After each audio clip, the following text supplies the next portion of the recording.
Assalamualaikum warahmatullahi wabarakatuh.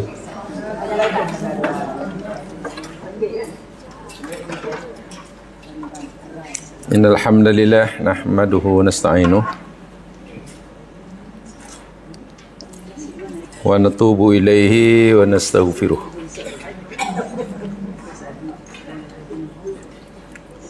Na'udzu billahi min syururi anfusina wa min sayyiati a'malina. May yahdihillahu fala mudhillalah wa may yudlil fala hadiyalah. Asyhadu an la ilaha illallah wahdahu la syarikalah, asyhadu anna Muhammadan abduhu wa rasuluh. Raditu billahi wa rabba bil islami dina wa bi Muhammadin nabiyya wa rasulah. Rabbi shrah li sadri wa yassir li amri wa hlul 'uqdatam min lisani yafqahu qawli. Amin.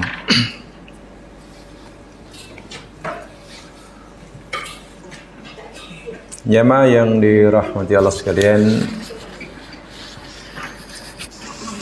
alhamdulillah dengan rahmat Allah kita insyaallah akan meneruskan siri kajian kita Suratul Furqan. Dan minggu lepas kita telah pelajari ayat yang ke-51.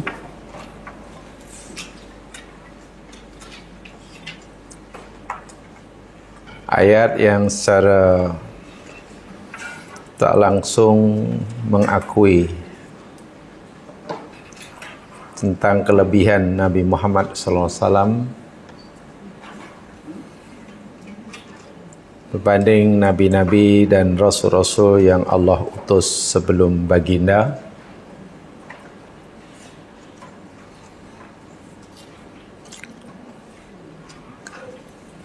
Kelebihan itu yakni jika para utusan yang Allah utuskan sebelum baginda Nabi, mereka diutus kepada kaum tertentu sahaja untuk jangka masa waktu yang tertentu juga. Sebaliknya Nabi Muhammad SAW Rasul yang diutus untuk kepada seluruh umat manusia dan dalam jangka masa hingga kiamat. Itu kelebihan, itu perbezaan yang ketara sekali. Jika nabi-nabi sebelumnya hanya diutus pada kaum tertentu, umat tertentu, dalam jangka masa yang tertentu, sehingga biasa pada zaman para nabi sebelum Muhammad ini dalam satu-satu masa ada lebih daripada seorang nabi atau rasul. Sementara Nabi Muhammad diutus oleh Allah untuk rahmatan lil alamin, ke seluruh alam, tak kenal bangsa, kaum, tempat tinggal, dan masa berlakunya risalah Nabi hingga hari kiamat. So, maknanya berat, sangat berat bagi Nabi. Sebab itulah tempoh hari kita telah pelajari karena betapa beratnya bebanan kerasulan yang Allah berikan pada Nabi SAW, maka Allah berikan keistimewaan kepada baginda melebihi daripada keistimewaan yang Allah berikan pada Nabi Musa umpamanya. Tentang sarhus sadri umpamanya, hati yang lapang,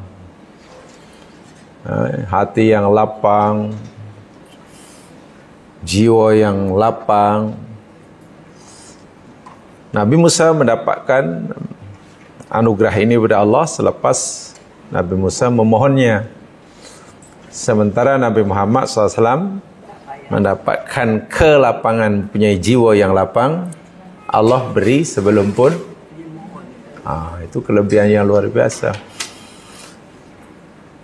Yang keduanya, Nabi Isa mampu menghadapi segala masalah kesusahan, kesulitan, cabaran yang dihadapi. Karena Allah jadikan masalah yang dihadapi Nabi Musa itu menjadi mudah. Allah mudahkan sehingga Nabi Musa mampu menghadapinya. Itu pun selepas Nabi Musa memohonnya. Sementara Nabi Muhammad SAW mampu menghadapi masalah seberat dan sebesar apapun, kerana Allah telah berikan pada diri Nabi ini kemampuan tasyir. Pada diri Nabi ini ada kemampuan, kekuatan yang Allah berikan, sehingga dengan kekuatan itu Nabi mampu menghadapi segala masalah seberat apapun. Sebetulnya kalau untuk Nabi Muhammad, Allah berfirman, wa nuyassiruka lil yusra. Sementara untuk Nabi Musa, apa kata Nabi Musa? Wa yassirli. Itu ketara sekali perbezaannya. Patutlah Nabi kita mendapat gelaran Khatamul Anbiya wal Mursalin, Imamul Ghurul Mukhajjalin, Sahibu Safa'atil Uzma, dan lain sebagainya. Satu perkara yang saya tambahkan jamaah sekalian, sebelum nanti jamaah bingung menjawabnya, jadi saya tunjukkan sesuatu yang mungkin membingungkan daripada sebelum nanti bingung. Tapi kalau tak tahu tak apa, malah tak bingung. Ayat 51 surah Al-Furqan ini apa kesimpulannya? Kesimpulan mudah daripada Al-Furqan 51 ni apa? Bahawa jika Allah menghendaki apa? Al-Furqan 51 yang sedang kita pelajari inilah. Jika Allah menghendaki, kata Allah, Allah akan utuskan tiap-tiap kampung, tiap-tiap umat adalah seorang rasul. Itu jika Allah kehendaki. Ini bermakna tidak tiap-tiap umat ada nadirnya, kan begitu maksudnya. Tidak tiap-tiap kaum ada nadirnya, karena Nabi diutus oleh Allah, Nabi Muhammad diutus oleh Allah untuk semua kaum, semua umat. Jadi tidak perlu setiap umat ada nadir, kan begitu ya, ayat 51 ini. Tapi coba jamaah lihat dalam surah Fatir ayat 24. Macam mana pula nama ayat ini? Surah Fatir ayat 24. Ya, sebelum nanti jamaah menemukan, saya tunjukkan dahulu. Fatir 24. Ini kajian ya, jadi lihat betul-betul.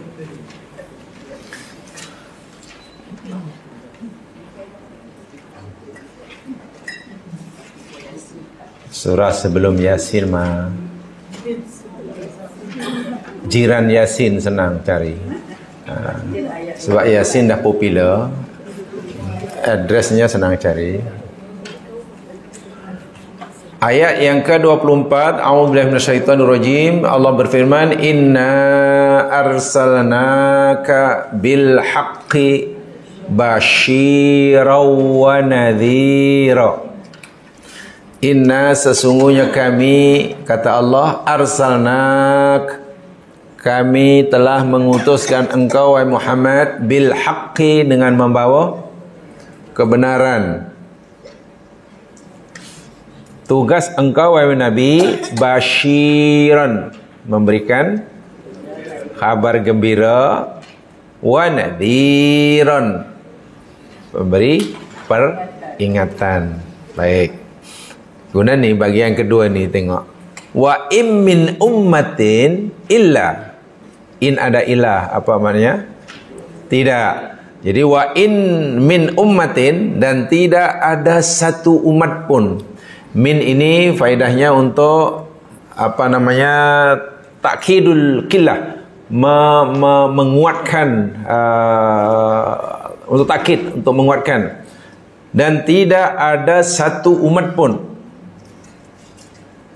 illa kecuali khala telah berlalu fiha bersama umat tersebut nadhirun pemberi peringatan. Apa maknanya ini?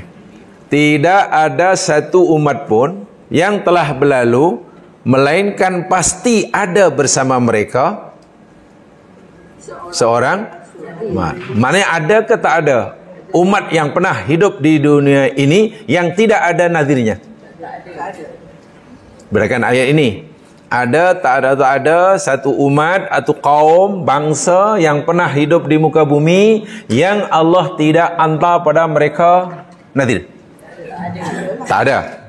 Mana tiap-tiap umat, tiap-tiap kaum ada nadhirnya. Ini ayat 20 Al-Fatih. Tapi surah Al-Furqan ayat 51 macam mana? Kalaulah kami kendaki, niscaya kami akan utuskan bagi setiap kampung itu ada yang aneh atau tidak ayat ini menurut zaman sekarang? Ada yang janggal ke, ada rasa pelik ke? Ya, macam ada atau kontradiksi ya. Betul. Sebenarnya bukan Qur'annya yang ada kontradiksi, pikiran kita yang bukan Qur'annya yang bengkok, pikiran kita yang belum lurus. Kan? Inilah yang sering berlaku dalam Al-Quran itu seperti inilah. Iya, ini silap nih. Bukan Quran yang silap, pemahaman kita yang belum betul. Ini bertentangan, berlawanan. Itu bukan Qurannya lah. Cara kita memahami yang belum tepat. Kan memang seakan-akan begitu ya. Jadi kalau kita pernah terlintas jemaah sekalian dalam fikiran kita, ada sesuatu yang macam tak kena dalam Al-Quran. Ini kata merah, ini kata biru. Macam mana nih macam berlawanan nih? Bukan, yakinkan diri kita bukan Al-Qurannya yang salah, bukan Al-Qurannya yang bertentangan, tapi fikiran kita yang belum betul, belum lurus. Kena yakinkan begitu. Jadi kita mesti berusaha untuk mengetahui bahwa ayat tadi tidak bertentangan. Ini kan cerita konteks yang berbeza jemaah sekalian ya. Surah Fatir ayat 24 ini cerita apa nih? Cerita umat pada zaman Nabi dan selepas Nabi Muhammad atau cerita umat sebelum Nabi Muhammad SAW? Fatir 24. Sebelum kan? Umat atau kaum atau bangsa yang Allah ceritakan dalam surah Fatir 24 ni, yakni bangsa atau umat yang hidup sebelum Nabi Muhammad SAW. Suku bangsa yang hidup sebelum Nabi Muhammad SAW. Sementara ayat 51 surah Al-Furqan, di situ ada Qaryah. Itu cerita tentang kaum, bangsa, umat yang hidup pada zaman Nabi Muhammad dan selepas baginda hingga akhir zaman. Itu kena difahami di situ dulu. Jadi kalau kita cerita umpamanya tentang bangsa yang hidup sebelum Nabi Muhammad, adakah ada bangsa manusia, ada umat manusia, ada kaum yang hidup sebelum Nabi Muhammad ini yang tidak ada padanya nadhir? Jawabannya tidak ada. Setiap umat pasti ada. Ya, itu umat sebelum Muhammad. Adapun umat-umat bangsa-bangsa yang tak tahulah berapa jumlahnya suku bangsa selepas Nabi Muhammad hidup hingga kiamat, berapa jumlah suku bangsanya? Di Malaysia ni pun kita dah tak boleh kira berapa banyaknya suku itu, suku ini, suku ini. Mulai pada yang suku asli hingga yang tak asli. Adapun suku bangsa selepas yang hidup pada zaman Muhammad SAW dan mereka yang hidup selepas kepada baginda, hanya seorang Nabi saja yang Allah utus. Allah tak akan utus Rasul khas untuk orang sakeh, tak ada. Allah tak akan utus seorang Nabi khas untuk bangsa apa Melayu saja, tak ada. Jadi kalau ada orang mengaku Nabi Melayu, Rasul Melayu, itu bohong leh.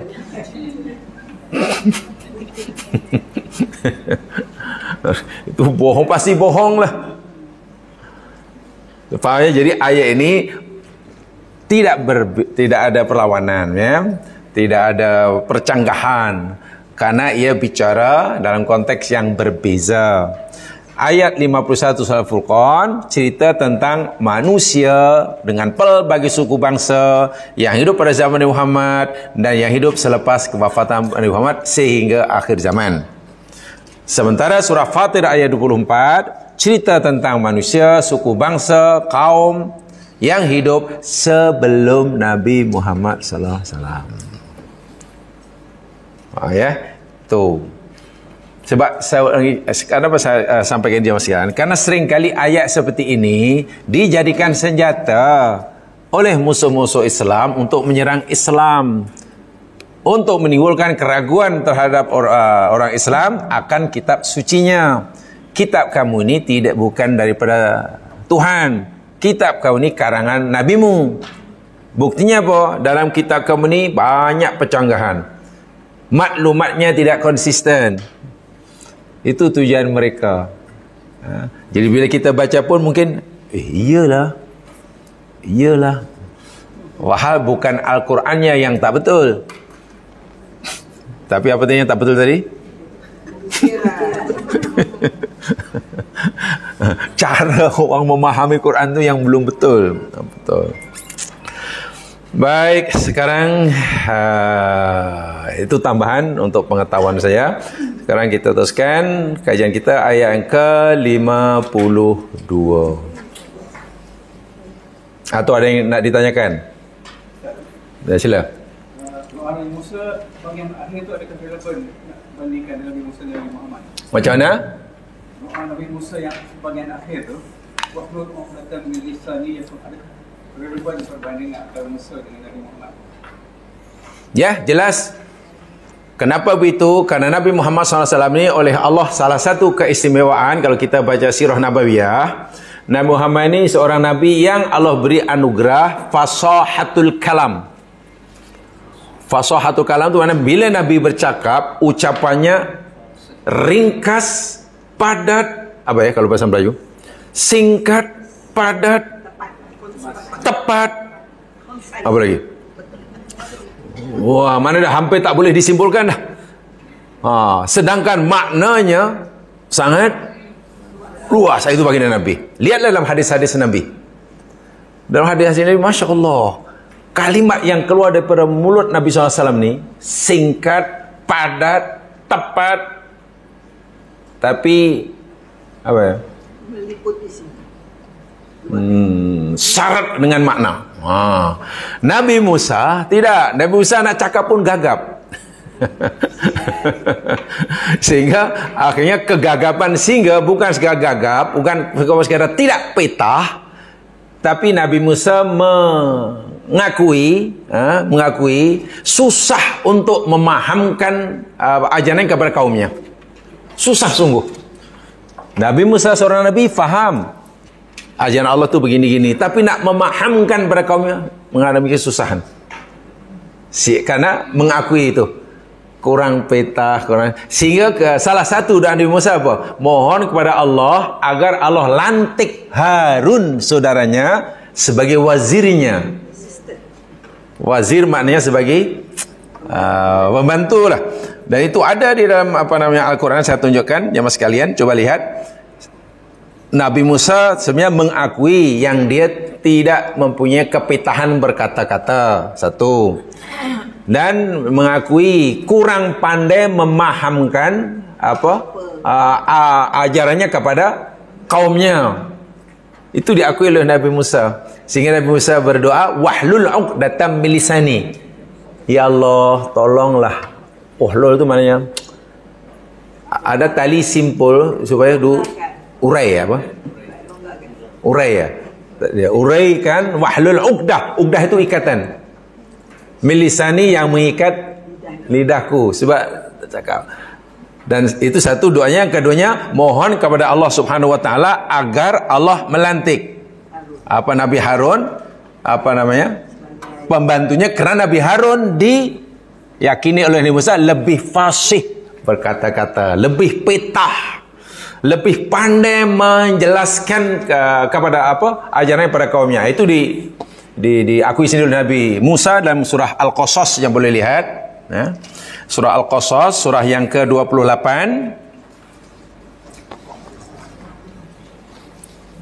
surah 28 ayat 34.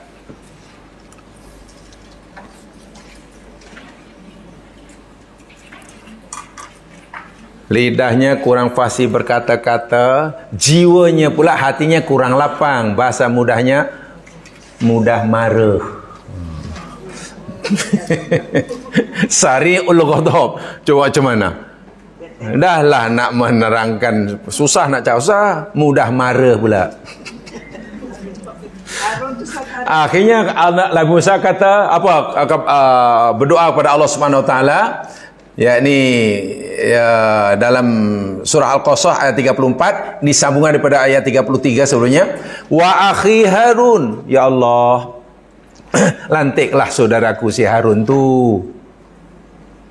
Lantik dia, angkat dia menjadi wazirku, pembantuku. Huwa afsahu minni lisanan. Apa artinya? Huwa, dia Harun, afsahu, lebih fasih, lebih petah, bercakap, minni, daripada aku, lisanan, percakapannya, lidahnya. Jadi ini Musa mengakui sendiri ini. Adik dia, ya, abang, kata riwayat. Fa'arsilhu, ya Allah, utuskanlah si Harun itu. Dalam bahasa sekarang, ya Allah, bagilah Harun itu tauliyah. Ma'iyya, bersama aku, rid'an, sebagai penyokong, pendukung yang kuat, yusaddiquni, yang membenarkan aku. Paling tidak ya Allah, sebelum aku menyampaikan dakwahku kepada kaumku, paling tidak mesti adalah walaupun seorang yang telah membenarkan dakwahku. Dan aku mohon ya Allah, Harun tu lantik. Inni akhafu ayyukadzibun. Sebenarnya aku takut, kata Musa, mereka akan mendustakan aku. Jelas ya, di situ Nabi Musa mengakui Harun afsahu minni lisanan. Jadi Rabbi shrah li sadri wa yassir li amri wahlul 'uqdatam min lisani yafqahu qawli, itu betul-betul Nabi Musa memohon kepada Allah akan kekurangan yang ada pada dirinya. Jadi kalau kita merasa lidah kita kurang fasih, kita mudah marah, ya doa baca itulah Rabbi shrah li sadri. Tapi kalau kita ni merasa kita ni penyabar, penyantun, lapang dada, petah berkata-kata, pandai menjelaskan, menerangkan, memberikan pencerahan, ya tabiah doa Rabbi shrah li lah. Nabi Muhammad disuruh oleh Allah untuk berdoa apa? Rabbi zidni ilma. Allah perintah Nabi Muhammad untuk sentiasa memohon, Rabbi zidni ilma. Ya Allah, tambahkanlah ilmuku. Tambahkanlah ilmu. Itu perintah Allah pada Muhammad. Ya. Dan Muhammad merasa ingin sekali ilmunya bertambah. Jadi kalau kita lah sebagai umat Muhammad merasa dah cukup ilmu, tak payah doa itu. Dah. Kan Rabbi zidni ilma itu, ya Allah tambahkanlah ilmu kan. Jadi kalau merasa dah cukup, ya tak payahlah.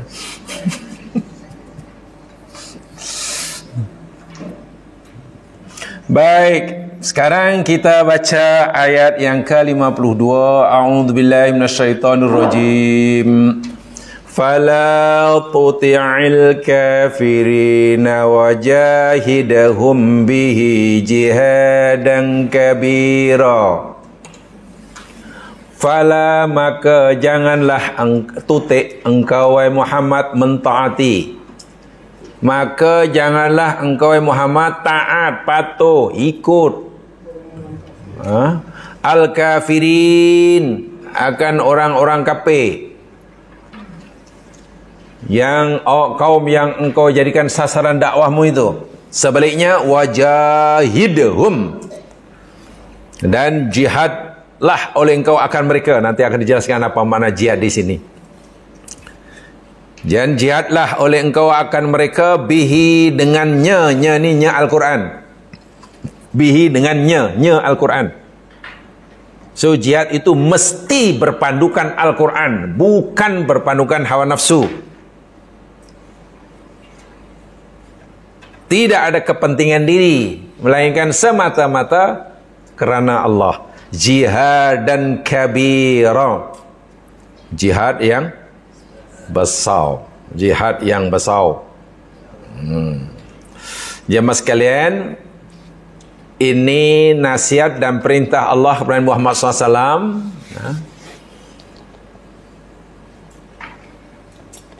Agar Nabi tidak patuh, tidak ikut apa yang dimahukan oleh orang-orang kafir.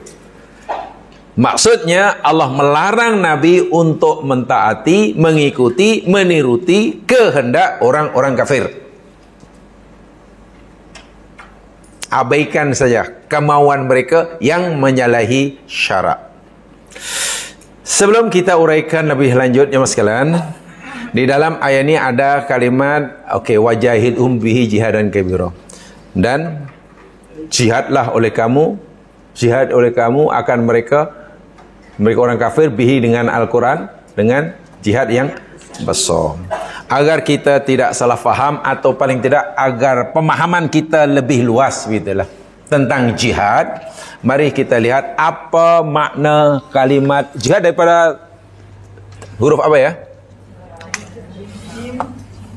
Jim, ha, dal. Jahada.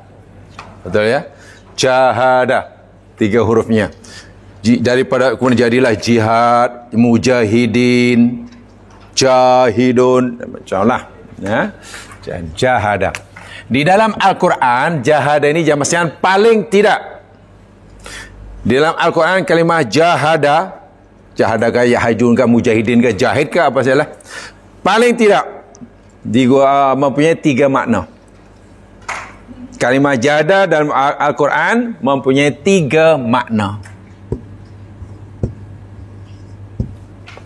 penggunaannya. Yang pertama, jahada, jihad atau juhdun. Jahada masdarnya juhdun lah, juhdun. Masdarnya. Yang pertama yakni taqatun. Makna pertama. Taqatun atau wus'un.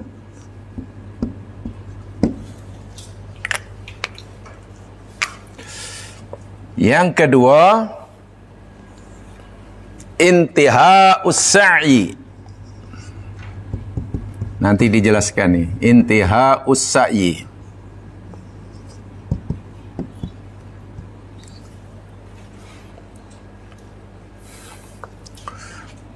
Atau jiddus sa'i.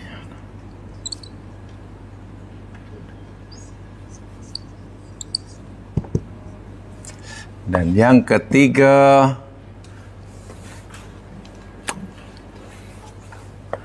badlul wus'i.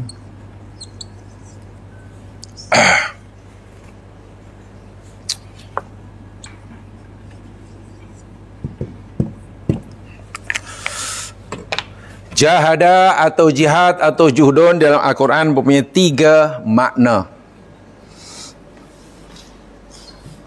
Makna pertama, taqatun atau wus'un. Tokoh itu mana kemampuan, keupayaan. Kemampuan, keupayaan itu tokoh. Dalam bahasa sains, tokoh itu mana energi. Kalau dalam bahasa sains, tokoh itu energi. Kan kita berdoa, macam mana ya? Doa yang tu yang Allah ajarkan dalam akhir surah Al-Baqarah tu. Rabbana wala tahmil alaina ma la tuhammilna ma la qatala Nabi. Tokoh. Tokoh itu maknanya keupayaan, kemampuan. Wus'un, ke lapangan. Lihat ayatnya, satu di antara ayat yang mengandung kalimah judun yang bermakna kemampuan, keupayaan. Surah At-Taubah ayat 78. At-Taubah 78.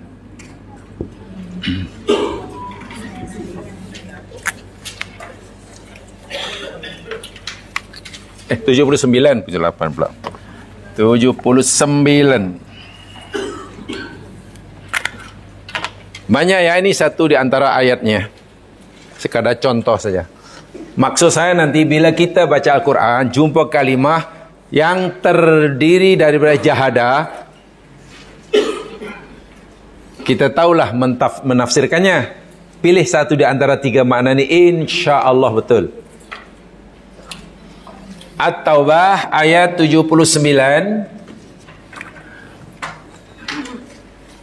Alladzina yalmizunal mutawwi'ina minal mu'minina fis shadaqat. Alladzina, orang-orang yang yalmizun, apa tu? Lamaza yalmizu wailul likulli humazatil lumazah. Mencela, mencerca, mengejek, jadikan bahan ketawa. Ini ciri munafik ya. Dalam ayat ini mencirikan senarai sifat-sifat munafik. Saya pernah nyatakan dahulu, kalau kita nak tahu ciri-ciri di sifat munafik dalam Al-Quran, yang paling banyak sekali ada disebut dalam surah At-Taubah. Paling tidak bermula pada selepas suku pertama atau beberapa ayat pertama surah Taubah, selepasnya itu hingga akhir itu cerita munafik ya, sifat-sifat munafik ya, paling banyak. Jadi ciri sifat munafik bukan hanya tiga yang selalu kita dengar tu ya. Bila cakap bohong, bila janji bukan, bila beri amanah khianat kan. Itu tiga ciri yang Nabi sabdakan. Itu yang kata Nabi. Tapi dalam Al-Quran ada banyak sekali. Bahkan Imam Adawi menyarai ada dalam kitab disanakan ada 70 lebih sifat-sifat munafik. Sebab kalau kita ingat sifat munafik hanya ada 3, ya saya kira ramai orang yang merasa selamat daripada sifat nifak. Ciri munafik pertama bila cakap bohong, saya tak pernah bohong, alhamdulillah saya selamat. Bila berjanji tak tepati, saya tak pernah janji, tak janji. Bila beri amanah, tak khianat, mana saya pada ada amanah. Akhirnya merasa suci lah. Cuba baca Al-Quran, nanti kan, adalah. Adalah. Ini ciri dia, sifat munafik menurut Al-Quran. yakni orang-orang yang mereka mencela, mengejek, mencela, meremehkan al-mutawwi'in, orang-orang yang secara sukarela. Mutatawwi' itu mana melakukan kerja sukarela, bukan ada paksaan, bukan diwajibkan. Tatawwu' itu mana kerja sukarela lah. Minal mu'minin, daripada orang-orang mukmin, fis sadaqat, dalam bersedekah. Waladina, dan orang-orang yang la yajiduna, mereka tidak mendapati illa, kecuali juhdahum. Ada kata juhdun ya. Ini juhdun di sini artikan yang pertama ni. Apa juhdun? Kemampuan. Dan orangnya tidak mendapatkan kecuali kemampuan kelapangan mereka. Fayaskhuruna minhum, lalu mereka orang munafik menghina, mengejek mereka. Sakhirallah minhum, Allah balas ejekan mereka. Dan bagi mereka orang munafik itu azab yang sangat-sangat pedih. Ayat ini walaupun kita dah tahu baca, maknanya pun tahu, mungkin apa maksudnya ni. Ayat ini jamaah sekalian, yakni berkaitan dengan kisah perang Tabuk. Nabi disuruh oleh Allah untuk pergi perang Tabuk memerangi orang-orang Nasrani yang hendak menyerang Islam di tempat yang jauh. Nama tempat itu namanya Tabuk. Tabuk ini bandar antara Madinah dan Syam. Jarak daripada Madinah 91 km. Jauh. Ya, 91 km maksud jauh lah. Padang pasir. Musim panas. Musim menuai tamar yang terakhir. Dahlah jauh, cuaca panas, musim menuai tamar yang terakhir. Bila tidak tuai, tamar akan busuk. Dan mereka baru saja, orang Islam baru saja balik daripada peperangan Hunain. Jadi ada 4 ya. Mereka baru balik, orang Islam baru balik dari perang Hunain. Perang Hunain yakni peperangan orang Islam dengan orang Saki bagi orang kafir yang terakhir. Orang Islam memberi kejayaan yang besar. Jadi ibaratnya baru balik ke Madinah, Islam barulah nak rehat. Barulah nak menggantungkan senjata, begitulah. Barulah nak memetik buah tamar yang terakhir, kalau tak petik rusak. Tiba-tiba ada arahan perang. Tempatnya pula jauh, sebelum 1 kilometer. Cuaca pula panas. Dan waktu itu Nabi SAW, ya, karena ini orang yang sangat jauh, perlulah biaya yang tidak sedikit. Maka Nabi arahkan sahabat untuk berderma, bersedekah, bagi membiayai peperangan yang jauh dan mungkin memakan masa yang lama. Sahabat pun pagi berbondong-bondong nak berikan sedekah, sumbangan fi sabilillah. Abu Bakar radhiyallahu an menyedekahkan seluruh kekayaannya bagi membiayai peperangan. Umar memberikan separuh kekayaannya. Orang munafik tengok sahabat contohnya bukan menderma banyak. Orang munafik tengok Umar menderma banyak, munafik mencela. Lah itu saja je nak tunjuk. Saja nak tunjuk cari muka. Tengok. Yalmizun tu maknanya mencela. Orang munafik mencela orang-orang dengan sukarela, orang yang dengan sukarela berderma. Yang derma banyak mereka cela. Dia kata nak tunjuklah, cari muka lah, tak ikhlas lah. Ada orang mukmin yang tak sekaya Abu Bakar. Mereka orang miskin. Ya, bukan kais pagi makan pagi aja lah. Bukan kais pagi makan pagi, kais petang petang. Bukan kais pagi tak sempat makan pagi. Kais petang tak sempat makan petang. Jadi waktu itu dia karena Nabi arah perintah untuk berderma, sedangkan mereka tidak punya apa-apa, hanya mempunyai satu sok. Sok itu satu takaran, satu sukatan tamar ya. Ya mungkin bukan satu bakul ya. Kalau satu goni itu banyak. Satu apa? Yang baku kecil itu apa namanya? Baku kecil. Baku kecil lah. Bukan ya. Orang dahulu ya kalau beli tamar kan disukat ya, dimasukkan sukatan atau timbang.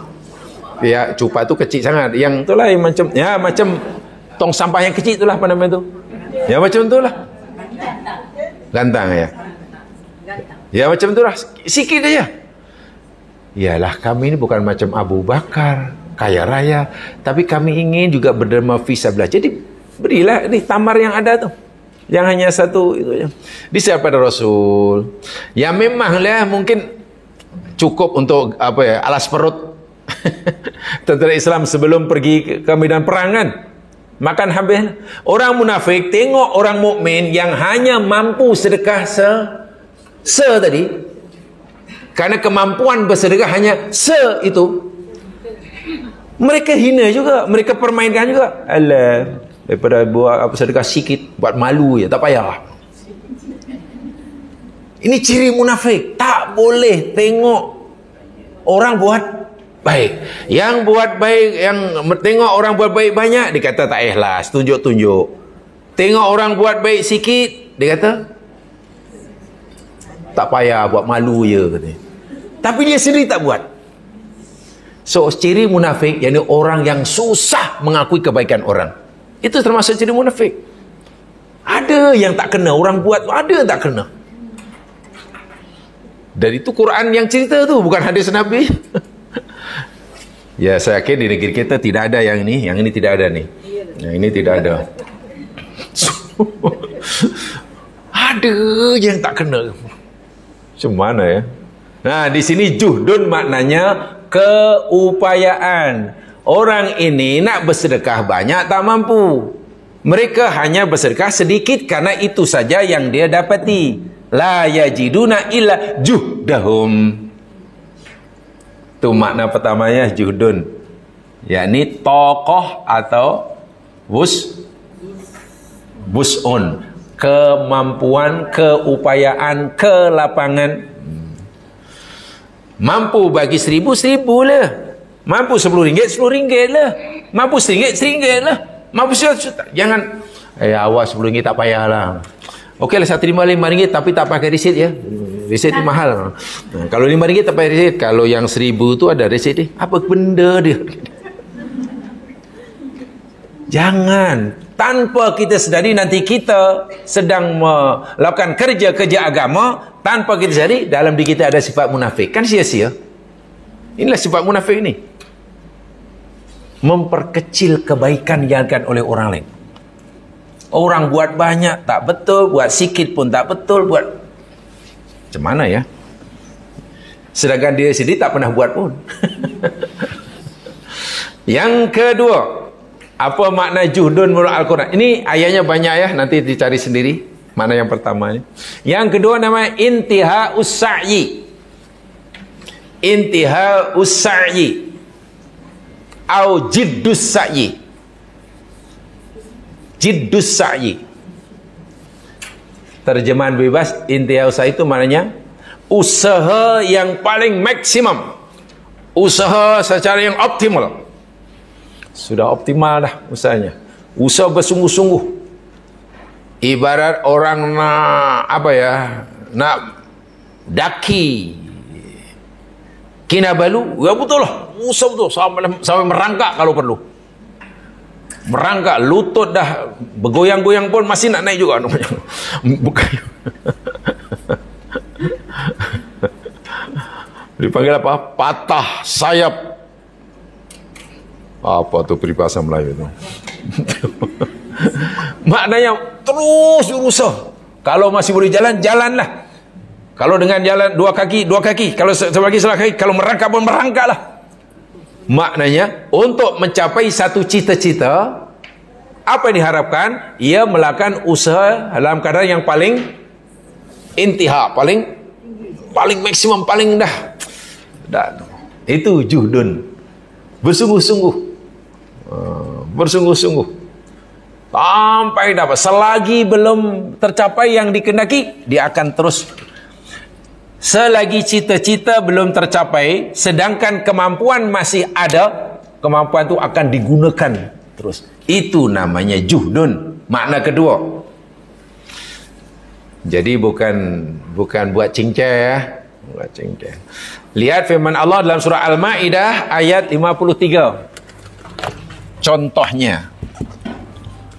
Al-Maidah 53.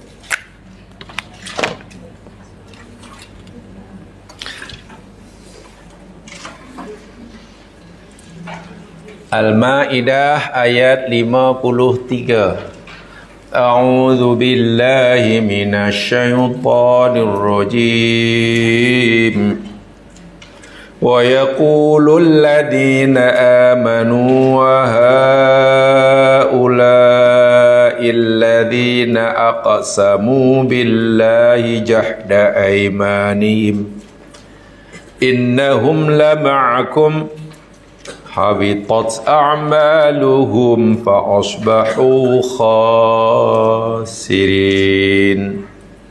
Wa yaqulu, dan berkatalah alladzina, orang-orang yang amanu, mereka beriman. Orang-orang yang beriman berkata kepada orang-orang munafik, gitulah. Orang yang beriman bercakap kepada orang munafik.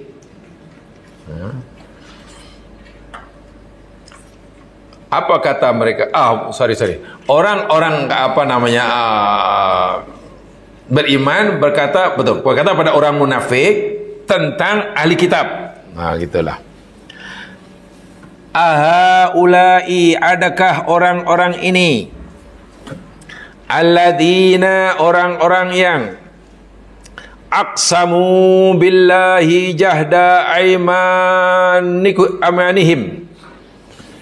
yang bersumpah dengan Allah dengan jahda aimanihim. Apa tu jahda aimanihim?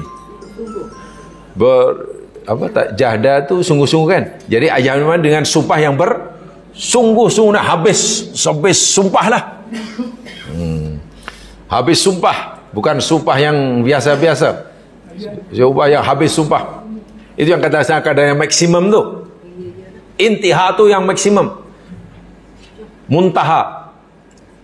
Ada alam nama Sidratul Muntaha. Nah, bahasa anak muda, kalau kenyang yang paling maksimum. Kenyang gila.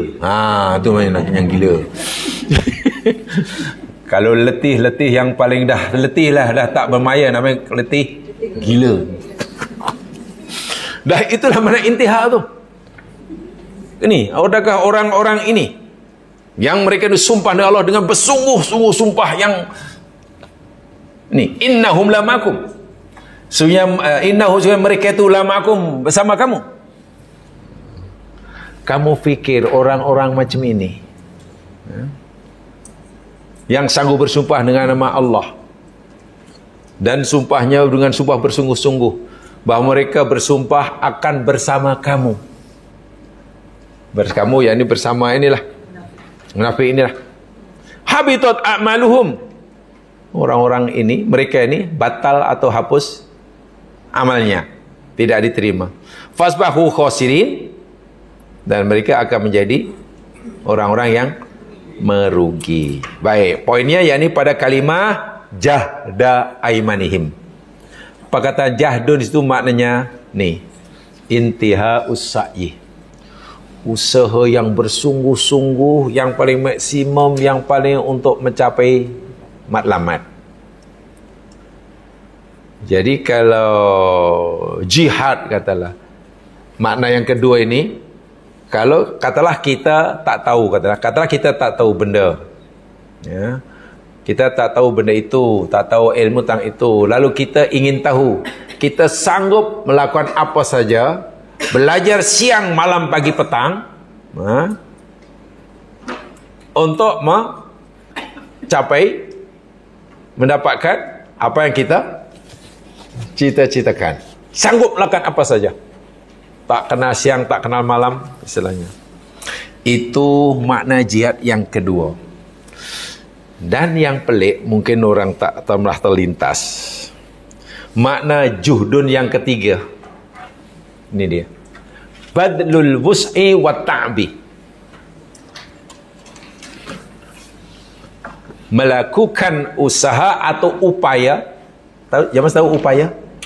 Tak tahu. Usaha? Tahu. Upaya? Apa upaya? Daya upaya. Effort. Oh, effort tahu ya? Oh, effort tahu. Wa ta'bi, hingga merasa penat. Allahu Akbar walillahil hamd. Kita melakukan daya dan upaya hingga terasa penat. Artinya apa? Kalau kita telah berusaha, telah berdaya, upaya, tapi belum penat, maka belum boleh disebut jihad. Itulah. Belum boleh dikata jihad. Sebab dalam kalimat jihad itu ada makna, makna penat. Ta'bun tu kepenatan, letih. Jamaah ingin belajar bahasa Sepanyol, tak tahulah, mungkin nak pergi melancong ke Sepanyol seminggu, jadi nak belajarlah kursus bahasa Sepanyol, kursus 3 bulan. Bahan nak melancong 3 hari, tak apalah, susahnya lah bahasa Sepanyol. Terasa penat kan, duduk penat, ini penat. Usaha yang kita lakukan untuk mendapatkan apa yang kita mahukan, sehingga kita terasa penat sepenat-penatnya, itu makna jihad. juhdun. Jadi kalau katalah jamaah ingin pandai belajar tapi belum sampai merasa penat, itu belum dipanggil jihad. Tapi kalau sudah alah, tapi tak ada terti, asyik reti apa nama kaifa haluk aja, lepas itu tak reti kaifa haluk, sabahal khair, masmuka min aina jita, thumma dalika thumma. Ini dah 2 tahun nanti thumma. Habis macam mana? Rasa penat? Rasa penat lah. Habis macam mana agaknya? Masih boleh ini jalan ke? Jalan boleh lah, tapi rasa masih penat juga. Kalau jalan tak boleh, cara boleh macam kena merangkak. Kan ikut yang kedua itu kena merangkak. Kalau perlu sampai merangkak kan. Hingga terasa penat. Lihat firman Allah dalam surah Luqman ayat 15. Nih, kata kunci dia di sini nih. Yang ketiga ni. At-ta'bu, rasa letih, penat sungguh. Luqman ayat 15.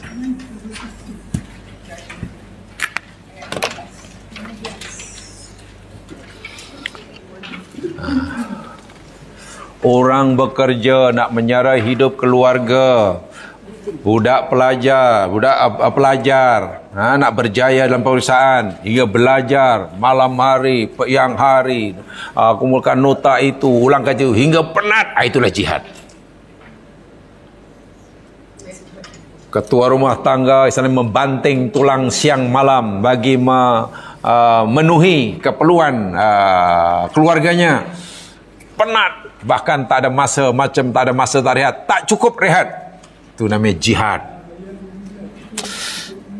Luqman ayat 15. A'udzubillahi minasyaitonirrajim. Wa in jahadaka 'ala an tusyrika bima laysa laka bihi 'ilm fala tuti'huma. Wow, dan in jika jahadaka, kedua ibu bapa kamu. Jahada ada alif ya, jahada. Lepas dal ada alif. Alif itu memberi makna 2 orang, mutanna. Kalau jahadaka, seorang saja. Jahadaka, seorang. Jika mungkin ayahnya, mungkin emaknya saja. Tapi jahada, kedua-duanya. Kalau ramai, jahaduka. Bahasa Arab tu senang aja. Sebab itu, tajwid yang paling mustahak sekali, yang ini tentang panjang pendek, tentang mad, 2 harakat dengan 1 harakat, mesti dibezakan, tak boleh sama. Karena bila 2 harakat jadi 1 harakat, maknanya berubah. Adapun bila 4 harakat jadi 2 harakat, makna tidak berubah. Tapi 1 jadi 2, 2 jadi 1, itu berubah tu. Saya itu kena betul. Kalau 2, 2, kalau 1, 1. Jahadaka, tak boleh. Jahadaka, tak boleh. Atau jahadaka, lagi tak betul. Kan mat asli 2 kan? Jahadaka. Tiap hari saya katakan qala dengan qala, serupa ke sama? Qala maknanya qala, qaf alif lam, qala, berkata, dia telah berkata. Kalau qala, qala, lamnya yang panjang, artinya tak tahu. Qala berkata, qala benci.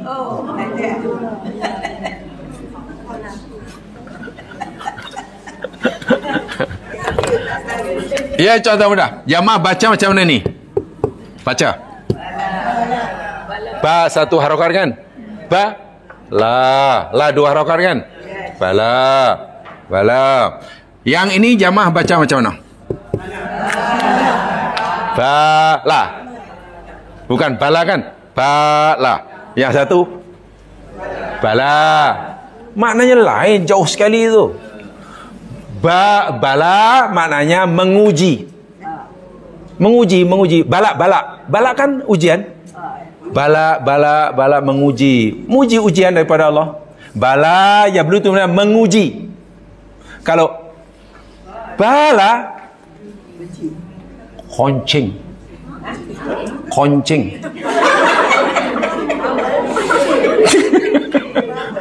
Koncing. Ya. BIK. BIK. Buang air kocik lah. Kalau BAB, buang air besar. Tengok maknanya kan lari apa ya? Jauh. Kan? Bala menguji. Bala buang air kecil. Bala ya bulu. Tu kencing lah. Sehingga ada baulun. Ini nama kuih baulu tu tak tahu apa nama saya pun tak tahulah. Hei, tak tahu betul lah. Boleh tukar tak nama dia? Itu agaknya kawan dia Arab tak mau makan agaknya.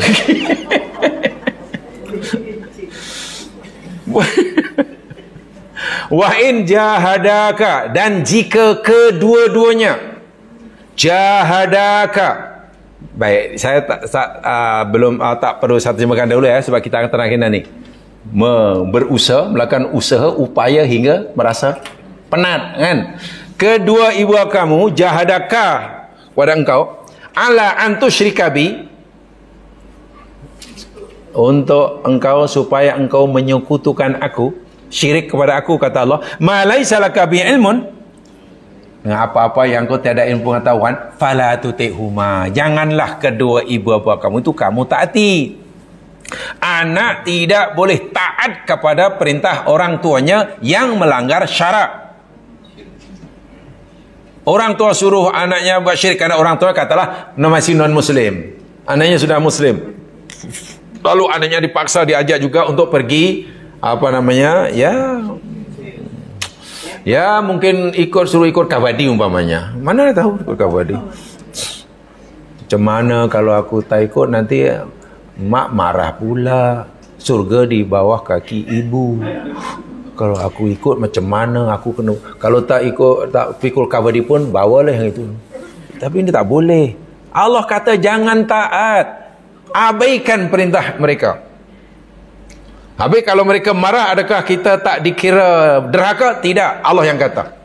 Walaupun kita dilarang mentaati, ada perintah Allah, wasahibhuma fid dunya ma'rufa, dan bergaulah kamu dengan mereka berdua, orang tua kamu tu, semasa hidup di dunia dengan cara yang baik. Maknanya orang tua tadi walaupun berbeza keyakinan dan kepercayaan daripada anaknya, anak masih wajib menghormatinya, memuliakannya, walaupun anak sudah tidak wajib mentaati perintahnya. Bezakan ya.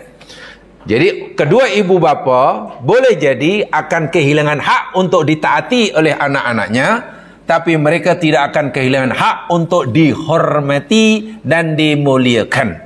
Bezakan itu. Jadi kalau perintahnya bercanda agama, ya abaikan aja lah. Baik, ayat ini jamaah sekalian, yang ini diturunkan pada seorang sahabat di Makkah ini. Namanya Sa'ad bin Malik, nama sahabat ini. Sa'ad bin Malik. Ya, asalnya kafir lah. Kemudian dia memeluk agama Islam, menerima ajaran Nabi SAW. Jadi Muslim. Ibunya tidak setuju. Marah sungguh ibunya. Tak rela anaknya memeluk agama Islam. Sedangkan Sa'ad bin Malik ini seorang anak yang sangat-sangat sayang, menghormati, mencintai ibunya. Jadi serba salah ini. Adakah dia nak terus memeluk agama Islam tapi menyakiti ibunya, atau mematuhi perintah ibunya dengan meninggalkan? Dan ini tak mungkin. Akhirnya ibunya memaksa bersungguh-sungguh lah. Dia kuntu rajulan, ini kata Sa'ad bin Malik sendiri yang menjadi asbab turunnya ayat ini ya. Orang yang menjadi sebab turunnya ayat ini, dia bercerita, kuntu rajulan barron umumi. Aku ni seorang lelaki, anak yang sangat berbakti pada ibu. Falama aslam tu, tatkala aku meluk agama Islam, qalat, ibuku berkata, ya Sa'ad, ma hadalladhi araka qad ahdatha. Mak nampak ni kau lain macam aja. Itu bahasa bebasnya lah. Jadi apa ni yang mak nampak pada engkau ni lain, baru buat? Kenapa engkau tidak melakukan, tidak menyembah seperti mana yang semalam ke? Mana saat mengalami perubahan gaya hidup yang beza sama sekali dari sebelumnya. La da'anna dinaka hadha aw la akul wa la ashrab hatta amut. Sekarang saat pilih satu di antara dua. Adakah engkau memilih hendak meninggalkan agama barumu ini, tinggalkan Muhammad dan ajarannya, ataupun kalau tidak, aku ibumu, la akul wala ashrab hatta amut. Apa tu? Ibumu ni tak akan makan, tak nak minum, walaupun terpaksa mati. Mana ibunya akan bersumpah akan mogok makan. Bukan mogok lapar, mogok makan. Kalau mogok lapar itu mana makan aja. Ini mogok makan, mana tak mau. Saat pun sudah, Allah macam mana, ibu jangan begitulah bu. Ya, fatu'ayyiru abi. Nanti kamu akan akan dicela oleh masyarakat. Ya qatil, bila ibumu nanti dah tak makan hingga beberapa hari dan mati, nanti kaum kamu akan panggil kamu, ya qatil ummah, wahai si pembunuh ibu, wahai si pembunuh ibunya. Jadi saat pun sudah mulai, macam mana ni ibuku ni. Allahu Akbar. Dia nak, aku disayang ibu, aku tak mau ibuku mati, tapi aku tak mau meninggalkan agama Islam. Sama-sama keras kan? Saat pun keras, ibunya pun berusaha nak memaksa si Sa'ad murtad balik. Kata Sa'ad, la taf'ali ya ummah, ibu jangan lakukan itu semua. Fa innilah ada'u dini hadza li syai'. Supaya anakmu ni ibu sekali tidak mungkin meninggalkan agama baru ni atas alasan apapun. Fa makathat yauman walatin lam takul waswahat qad jahadat. Ibuku tak makan sehari, 2 hari, 3 malam, 4 malam. Akhirnya qad jahadat, dia jahadat. Ini saya kata jahadat. Sehingga dia merasa penat, letih, tak bermaya. Karena bila sudah beberapa hari barang tak makan tak minum, dah tak bermaya lah, lemah selama-lamanya. Dalam bahasa qad jahadat, dia sudah apa? Lemah. Fama kata yauman akhar walatan ukhra la taqul, terus dilakukan. Falamma ra'aitu dzalik, kata Sa'ad, ketika aku melihat ibuku dah makin lemah, makin tak berdaya, makin tak mengangkat tangan pun tak ada larat. Akhirnya aku temui ibuku dan aku berkata, ya ummah, wahai ibu, ta'lamina wallahi law kanat laki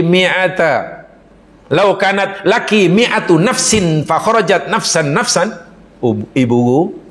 Ibu kena tahu, demi Allah wahai ibu, jika sekiranya ibu ni mempunyai 100 nyawa, bukan satu ya, jika ibu ada 100 nyawa dalam diri ibu ini, dan satu persatu nyawa ni keluar satu-satulah, keluar satu tinggal 99, 98, 90, 70, 60, 10, 7, 2, tinggal satu. Ma taraktu dini hadza li sain. Ibu ketahuilah, anakmu ini tidak akan sekali-kali meninggalkan agama. Sekarang terpulang pada ibu. Mau makan silakan, mau shadaqallahul azim pun shadaqallah. Fa in syi'ti fakuli, jika ibu mau sila makan, karena ibu sudah baru tak makan. Wa in syi'ti la taquli, kalau ibu tak mau makan terus mogok makan, ya sila. Tapi anakmu Sa'ad tidak sekali-kali akan makan. Maknanya Sa'ad lebih rela merelakan ibunya mati daripada mau ibunya hidup tapi dia terpaksa turun ayat ini. Macam mana agaknya hati Sa'ad setelah Allah bila ni ayat aja. Baca ayat macam mana agaknya? Allah, ini aku ini aku ni. Mana makna yang benar tadi? Ibunya tadi lah. Jahadaka, jika kedua ibu bapa kamu atau seorang daripada mereka memaksa kamu, berusaha memaksa kamu untuk melakukan satu-satu perbuatan sesuai dengan kehendaknya hingga penat. Dah tak makan berhari pasti penat lah. Itu makna jahada. Paham jahada. Jadi di sini Sa'ad bin Malik menang dan berjaya. Namanya. Jadi itu dipanggil apa namanya? Apa ya? Ini bukan ekstrim ya. Sa'ad bin ini bukan ekstrim, ini apa namanya? Ya itulah dipanggil dalam agama dipanggil istiqomah, itu macam itulah. Istiqomah. Rela kehilangan segala-galanya kecuali Allah. Oh, itu surga balasannya jemaah sekalian. Sebab ibunya kalau tak mati hari itu pun nanti lama-lama mati juga, kan gitu. Ya kan? Ibunya itu kalau dia tak mati karena tak makan, pun nanti akan mati karena makan. Bahkan hari ini konon lah lebih ramai orang mati bukan pasal tak makan. Mati sebab makan. Baik, sekarang kalau kita ambil kira 3 makna dalam Al-Quran, jahada 3 makna ni, jamaah saya ingin sudah boleh mentakrifkan apa itu makna jihad. Sebab bila disebut jihad biasanya kan pasti perang kan? Tak. Makna jihad tak sebenarnya perang, walaupun perang fisabilillah itu termasuk jihad. Tapi jihad tidak hanya bermakna perang. Baik, dari 3 makna ini kita bolehlah mentakrifkan, mendefinisikan apa jihad. Jihad itu jamaah sekalian, yakni usaha kita, upaya kita untuk mencapai satu cita-cita, kan? Dengan menggunakan segala kemampuan tenaga yang ada hingga terasa penat. Itulah jihad. Usaha kita, daya upaya kita bagi mencapai keinginan apa yang kita inginkan, dengan menggunakan segala kemampuan yang ada. Ada waktu, gunakan waktu. Ada tenaga, gunakan tenaga. Ada waktu itu antara ringgit. Hingga terasa penat. Bermakna selagi tenaga masih ada, kemampuan masih ada, kelapangan masih ada, sementara cita-cita belum tercapai, keinginan belum didapati, maka dia wajib mengorbankan apa yang ada itu. Hingga terasa tak bermaya. Itulah jihad. Sebab itu dalam Quran, jihad dengan sabar ini sentiasa dirangkaikan. Karena Allah tidak mengetahui siapa di antara kamu yang berjihad, siapa kamu yang sabar. Jihad tanpa sabar tak jadi. Ya, mungkin jihadnya hanya 2 jam, lepas itu pencen lah. Sani pencen mujahidin tau. Bersungguh-sungguh. Sungguh-sungguh. Itu jihad dari segi istilahi. Jadi kesimpulan umum daripada jihad, jemaah sekalian, jami'ul af'ali awil aqwali allati tatimmu li nashril Islam aw li saddi aduwin yastahdiful muslimin aw li tahriri ardin muslimatin aw li musa'adati muslimin ma wal muslimina amah. Jihad secara umum dalam Islam maksudnya ini apa saja perbuatan kita, ucapan kita yang dengannya Islam sempurna tersebar, yang dengan perbuatan itu atau ucapan itu tersebarnya Islam menjadi sempurna, semua orang telah mendengar Islam. Atau untuk menghalang musuh, untuk menghalang musuh yang hendak menghancurkan Islam, atau membebaskan tanah tumpah negeri Islam di mana saja, bila-bila mana saja. Itulah jihad. Jadi jihad adalah apa saja perbuatan kita, perbuatan atau ucapan atau penulisan atau apa sajalah, tak kira. yang dengannya Islam sempurna tersebar, atau tersebarnya Islam menjadi sempurna. Yang penting dengan usaha kita itu Islam tersebut. Ada orang menyerang Islam kan melalui penulisan, sila. Melalui tindakan, sila. Melalui ceramah, silakan. Melalui bantuan apa saja, gerakan-gerakan sosial, silakan. Ya, itu satu. Atau tujuannya untuk apa? Menghalang musuh, melawan musuh yang nak menyerang Islam. Ucapan kita, tindakan kita, penulisan kita, seminar kita, budaya kita, apa sajalah, agar musuh yang hendak menyerang Islam ini gagal dalam usahanya. Itu jihad. Atau apa yang usaha kita untuk membebaskan tanah air tumpah darah orang Islam di mana saja, bila mana saja.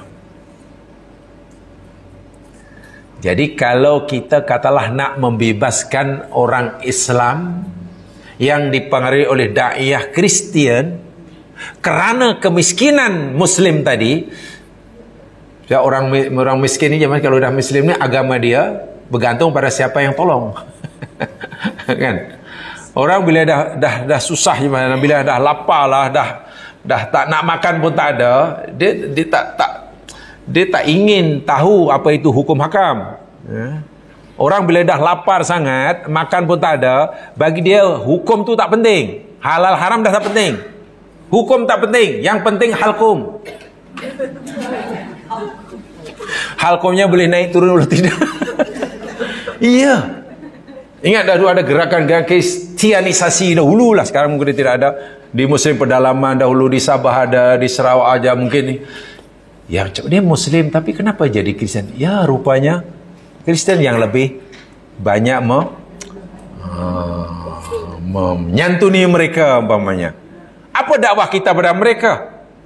Takkan kita nak tembak yang berdakwah? Tidak mungkin kan? Oh, kita kenal pasti punca mereka murtad kerana faktor perut umpamanya. Maka dakwah kita untuk menghalang musuh, ya bagi kenyanglah perut mereka. Mereka lapar, kita tak nak tolong, ada orang tolong, kita salahkan. Macam mana? Kamu jangan tolong mereka, sebab nanti jangan tolong kami murtad. Kalau itu kamu tolonglah. Kami tak nak tolong. Macam mana membunuh orang? Jadi jihad itu luas cakupannya. Mulai jihad ekonomi, jihad kebodohan. Orang dijajah, dipengaruhi pemikirannya, dirusakkan akhlaknya, sehingga jauh daripada Islam kerana kebodohan. Maka jihad yang paling utama waktu, yakni macam mana nak menjadikan bangsa ini bebas, merdeka daripada kejahilan. Apa saja, ucapan ke, perbuatan ke, penulisan ke, tak dikira lah. Yang penting Islam ini tersebar dengan sempurna. Yang penting sudah tidak ada lagi musuh yang menyerang Islam. Yang penting setiap Islam ini tanah tumpah orang Islam telah merdeka. Jadi kalau itu, kalau melihat definisi yang seperti ini, yang ini disepakati ya, yang umum ya, mana jihad sekarang masih terbuka atau tidak nih? Atau sudah tutup pintunya? Terbuka. Kalau itu siapa yang wajib menyaut seruan jihad seperti ini? Kalau jihad diartikan seperti ini, siapa yang wajib? Tentera saja kah? Bukan. Polis saja kah? Tak ada, semua. Macam mana ya kawan tu, saya kenal dia tapi susahnya saya mungkin boleh tolong dia yang, karena kita ada wus'un tadi ke lapangan ya, kemampuan. Ada kemampuan yang kita boleh berikan pada orang itu untuk mengurangi kemiskinannya, mengurangi kesusahannya, meringankan bebanannya. Itu jihad lah tu. Jadi jihad tak semuanya mesti bawa senjata, bawa perang, walaupun itu termasuk jihad. Apatah lagi jamaah sekalian, jihad dipanggil jihad difa, mempertahankan Islam di serangan musuh. Serangan musuh itu hanya fardu ain, tapi jihad dalam arti kata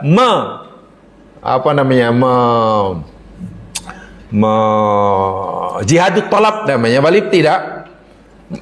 Jihadut talab walib tidak. Jadi jihad dalam arti menyebarkan agama Islam, kepada seluruh umat Islam di dunia, kepada orang kafir lah, ulama berkata itu fardu kifayah. Artinya jika sudah ada yang bergerak pada mereka, yang lain tak payah, sebab fardu kifayah. Fardu kifayah tu fardu yang bila orang lain dah buat, yang lain tak payah, senang.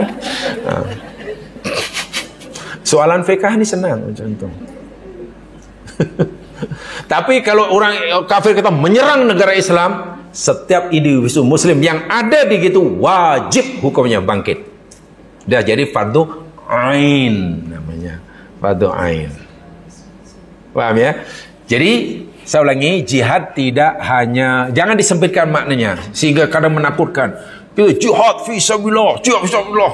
Kan kadang jihad itu terasa apa ya? Menggerunkan sama orang kan. Karena jihad digambarkan mesti perang sambil senjata, sambil semua tahu Allahu Akbar, Allahu Akbar. Jadi makcik-makcik pun, ini apa ni, ada apa ni, takut. Pakcik-makcik akhirnya ketakutan, ada apa ni, semua dah takut. Walhal Masya Allah, seorang doktor pakar, tungkus lumus pagi petang siang kurang tidur. Bahkan tak sempat berkumpul dengan keluarga selama minggu masa Covid, kan? Tidur pun di lantai. Baju pun tak tukar-tukar, sebab tukar tak boleh. Lah, baju plastik. Itu jihad ya mas sekalian.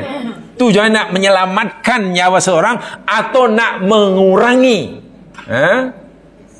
kadar kematian umpamanya.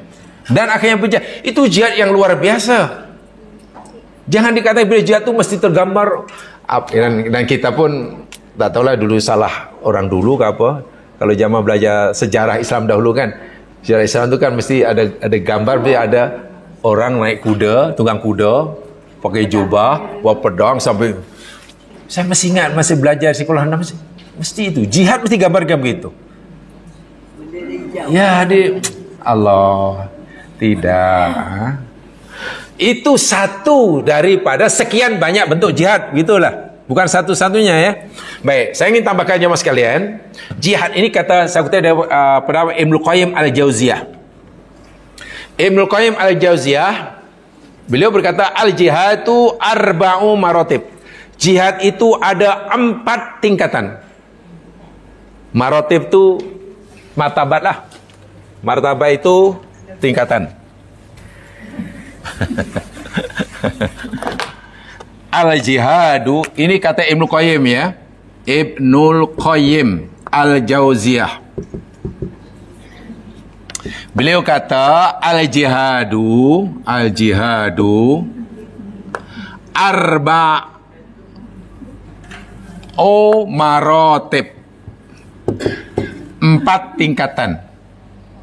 Nah, ada 4 jenis, 4 tingkatan.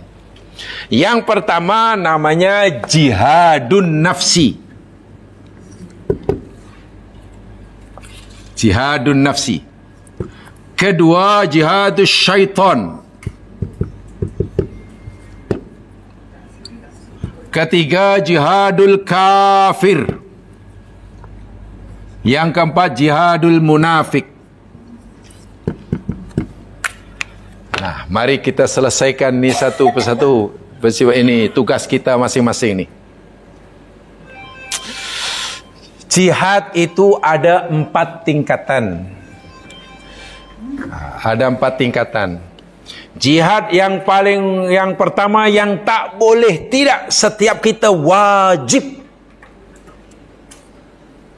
tanpa kecuali. Setiap individu muslim yang mukallaf, orang dahulu, orang sekarang, laki atau perempuan, namanya jihadun nafsi. Apa tu ya? Nafsu. Nih melawan, macam mana agar nafsu ini betul-betul jinak. Kita boleh jinakkan, kita boleh kuasai, ya. Dan itu tidak mudah tu jemaah sekalian. Sebab nafsu ini Allahu Akbar walillahil hamd, itu satu bab sendiri. Ya.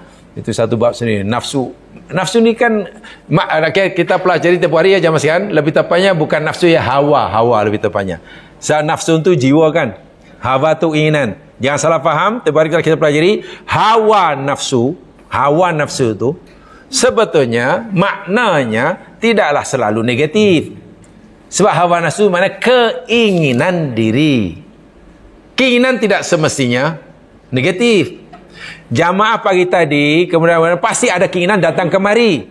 Kan? Keinginan datang kemari untuk belajar itu hawa nafsu yang baik.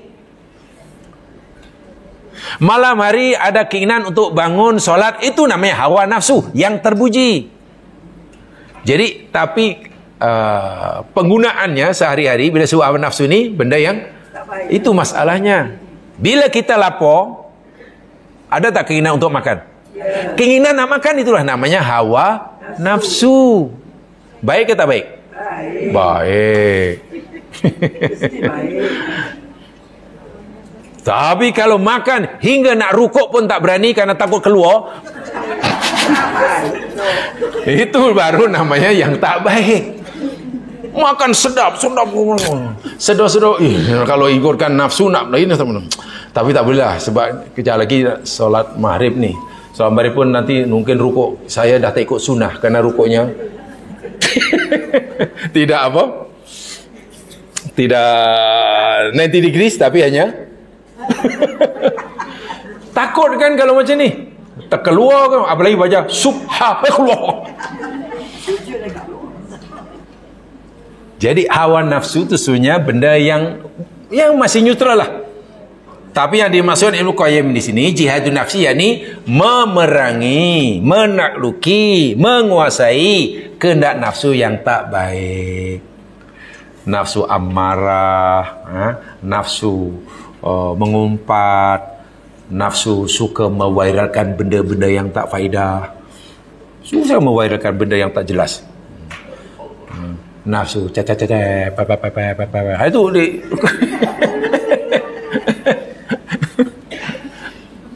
yang kedua namanya jihadus syaitan. Wah, ini pun susah juga ni. Sebab nafsu ini selagi kita masih hidup, mana nafsu hidup jugalah. Mana perlawanan kita melawan hawa nafsu ini ya sepanjang hayat kita lah. Demikian juga jihad kita memerangi syaitan. Kita dah innalillah, syaitan belum, semput pun belum. Ya, manusia sudah meninggal, syaitan ni belum pun mati. Bahkan syaitan tak tidur. Dalam kitab namanya Wiqayatul Insan minal Jin was Syaitan, ada seorang ulama ditanya, Tuan Syekh kata tanya, adakah syaitan ini mati atau tidur? Kata Syekh itu menjawab, jika syaitan tidur pasti kita boleh rehat. Jika syaitan tidur pasti kita boleh rehat, apalagi bila syaitan mati, rehat. Maknanya syaitan jangankan mati, tidur pun tidak. Ya memang umurnya panjang lah, iblis yang tak mati. Ini berat juga ni. Jihad syaitan. Syaitan. Beliau menggunakan istilah syaitan ya, tapi sebenarnya ya syaitan lah. Kalau syaitan ni maknanya makhluk jin atau manusia yang menjadi pengikut iblis, itu disebut syaitan. Syaitan itu sebenarnya bukan nama makhluk hidup, bukan nama ciptaan Allah ya mas sekalian. Nama ciptaan Allah itu malaikat, itu ciptaan Allah. Jin, manusia, itu ciptaan Allah. Tapi syaitan ini manusia yang mencipta. Hari ini, saat ini, pagi ini, orang namanya Hari ini semua perbuatan dilakukan oleh ini ikut arahan setan. Ikut arahan setan. Tidak ikut apa kata Allah. Maka hari ini hingga petang bergelar syaitan. Macam itulah. Malam hari tadi sedar, insaf, menangis-nangis dalam solatnya. Tak puas dengan solat isya dan maghrib dan isyanya, solat witirnya. Qiyamul lail, menangis mohon ampun pada Allah. Mohon ampun pada Allah atas dosa yang dilakukan sepanjang siang hari. Menangis sewaktu subuh, sujudnya lama menangis. Pagi hari ini dipanggil mantan syaitan. Lah maknanya bukan lagi. Baik, mantan setan dengan mantan ustaz mana mulia? Mantan setan. Dulu setan, sekarang dah tak setan kan bagus. Kalau dulu ustaz, sekarang dah tak ustaz. Waduh. Jadi setan itu bukan nama makhluk, tapi sifat bagi makhluk. Sebab itu yang menciptakan setan ni manusia dan jin. Jin yang ikut iblis, setan. Jin yang mukmin bukan setan. Manusia yang ikut perangi perintah iblis, setan. Yang berjaya melawan iblis, ya manusia muslim lah. Jadi Imam Al-Qayyim pandai diwakilkan melawan setan. Maknanya ada syaitanul insi, ada syaitanul jinni. Kan setan ada dua kan? Minal jinnati wan. Kita pun tahu. Menurut zaman sekarang mana yang lebih susah? Melawan setan jin atau setan manusia? Lawan setan manusia lebih susah? Ya, boleh jadi kot. Alasannya apa? Yalah, kalau melawan setan jin ni senang. Kita baca ayat kursi lari dia. Nak melawan setan manusia, kita baca kursi dia hafal surah Yasin. Macam mana? Kita baru Allah dia ya siwal lagi susah kita. Susah kalau setan ini. Dan boleh jadi setan insi ini kawan karib kita. Coba macam mana? Oh, ini lebih berat. Itu ada baca buku Ibnu Qayyim ni. Itu beliau mengulas panjang lebar, sangat cantik. Yang ketiga, inilah jihadul kafir. Yakni memerangi orang kafir. Kita dakwah pada mereka. Jika mereka menyerang, kita lawan. Begitulah. Hingga berbunuh, mati di dalam perang syahid. Inilah yang ketiga ini. Tapi kalau kita menyampaikan dakwah pada mereka dan mereka tak mau menerima dakwah kita, tapi mereka tidak menyerang kita, kita tak boleh buat apa-apa. Orang kafir tidak boleh diperangi, apalagi dibunuh, hanya semata-mata karena mereka kafir. Saya ulangi. Orang kafir tidak boleh diperangi, apalagi dibunuh, semata-mata karena mereka kafir. Jadi yang perang kita bunuh-bunuh. Dengar dulu, sampai situ faham? Orang kafir tidak boleh diperangi, apalagi dibunuh, semata-mata kerana kekufuran mereka. Jadi kalau kita dakwah pada mereka, lalu mereka tolak, ya sudah, kita boleh buat apa-apa. Habis bila kita perangi mereka? Jika mereka sehingga peperangan dalam Islam melawan orang kafir itu hanya bersifat difa, mempertahankan diri. Hanya bukan defend aja lah. Bisa buat defensif. Peperangan pada zaman ini, coba baca sejarah. Kan karena Islam diserang, sebab itu Nabi lawan mereka, hadapi mereka. Tak ada Nabi. Ini karena kita ni lama dah tak perang, dan pedang pun nampaknya dah tajam semua. Apa kata kita esok pergi ke orang kafir itu, kita bantai? Tak ada. Mana ada? Yang ada tu menunggu musuh nak serang. Sama ada musuh tu datang ke Madinah atau musuh tu sudah bergerak dari tempatnya. Kalau Nabi dapat berita awal bahwa musuh itu nak bergerak ke Madinah, maka Nabi akan terus pergi ke tempat itu. Jangan sampai mereka berjaya ke Madinah. Contoh perang Tabuk itulah. Tapi perang Uhud tengok, mereka datang di situ, perang Badar mereka itu. Akhirnya kalau Islam itu tidak diganggu, tidak diperangi, Islam tidak akan berperang. Begitulah. Ini kufar ya. Ini biasa jihad yang selalu dilaungkan, yang ketiga ini aja. Dan yang tak kalah pentingnya, bahkan tak kalah susahnya, namanya jihadul munafik. Itu paling paling membengkakkan lah. Jihadul munafik. Tapi macam mana orang munafik ini jamaah sekalian? Dari segi zahir diperlakukan sebagai orang mukmin. Dari segi syariat, bila dia bagi salam, kita wajib jawab. Sembelihannya halal. Bukan, bahkan boleh berbesan apa? Macam mana tu? Berbesan dengan orang munafik, ambil dia jadi menantu, boleh. Pada zaman Nabi, orang munafik sudah dikenal oleh masyarakat. Karena Quran memberitahu. Kan ada surat munafikun kan? Dan banyak ayat-ayat Al-Quran yang Tuhan kepada individu orang munafik, sehingga dapat dikenal, oh itu munafik. Itu pun oleh Nabi diperlakukan sebagai orang Muslim, walaupun berkali-kali mereka cuba nak mengkhianati agama Islam. Hari ini lagi susah, karena kita tidak tahu secara pasti, karena Quran tak beritahu siapa orang-orang munafik hari ini. Quran hanya memberitahu kita, hadis hanya memberitahu kita ciri-ciri dan sifat-sifatnya. Tapi walaupun kita kenal, kata yakin kenal, orang itu punya ciri-ciri dan sifat munafik, kita masih wajib memperlakukannya sebagai orang mukmin Muslim. Hanya macam mana kita nak memerangi? Ya kita luruskanlah. Quran kata wajadilhum billati hiya ahsan. Ya mungkin kita seru dulu dengan bil hikmah. Hikmah tak jadi, mau'izah hasanah. Mau'izah hasanah tidak berjaya, jadilhum billati ahsan. Dengan mujadalah. Inilah peringkat-peringkat jihad. Ya, jihad. Jadi saya sengaja sampaikan dia mas sekalian untuk jangan sampai kita ini terperangkap ya dengan istilah yang sempit. Bila sebut jihad mesti terbayang orang tunggang kuda, dipacu laju, serbanya pula berkibar-kibar belakang sambil pegang pedang di tangan kanannya, pegang apa tu nama itu, tangan kirinya lah. Pasal minta maaf masa belajar sekolah rendah tu, bila sejarah Islam itu gambar dia. Jadi melekat tu masa zaman kanak-kanak. Rupa setelah belajar betul, belajar akhir lah, jihad rupanya bukan itulah.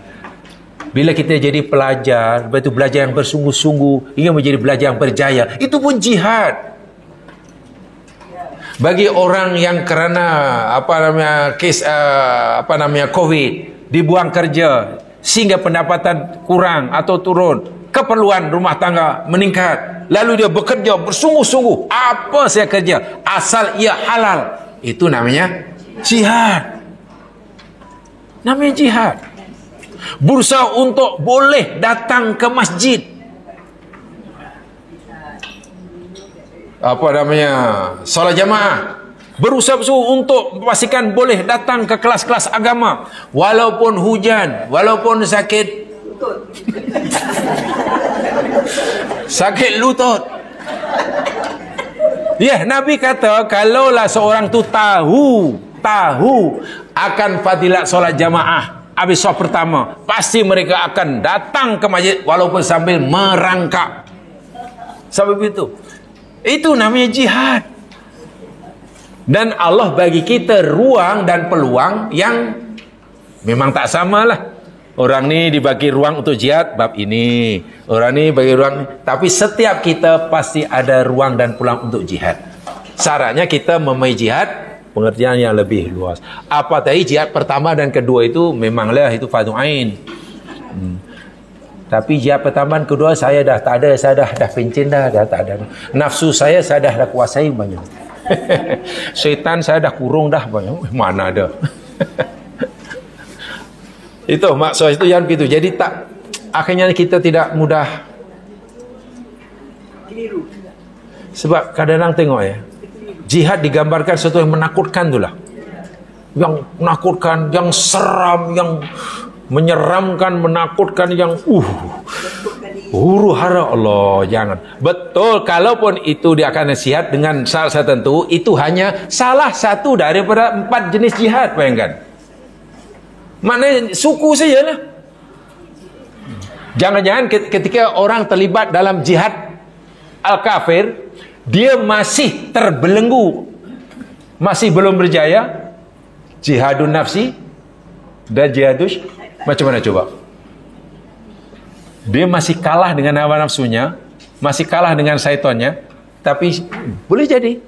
Dan itu bahaya luar biasa. Sebab itu Nabi mengutamakan yang pertama tu. Kedua tu, sahabat memang dah tak punya kepentingan dalam hidup kecuali Allah Subhanahu Wa Taala. Tak ada kepentingan diri, tak ada kepentingan keluarga, yang hanya lillah. Betapa tidak? Bila Umar lalu sebatang jalan dari arah yang pertama, ada setan nak lalu, Apa kata Nabi? Lari. Setan pun lari. Apa pasal? Takut rumah. Maknanya Umar ni nak jihadu syaitan dah lepas dah. Dah lepas, setan pun lari. Kalau kita yang nak lalu batang jalan, lepas tu setan dia macam mana? Lagi banyak. Setan patah balik atau panggil geng dia. Ini santapan percuma ni. Allahu Akbar walillahilham. Astagfirullahaladzim. Mudah-mudahan kita dilindungi oleh Allah Subhanahu wa taala. Subhanakallahumma bihamdika asyhadu an la ilaha illa anta astaghfiruka wa atubu ilaik. Amin syaitan wal asnal salafi wassaladina amanu salihat. Fatawasul haq fatawasul sabr. Assalamualaikum warahmatullahi wabarakatuh.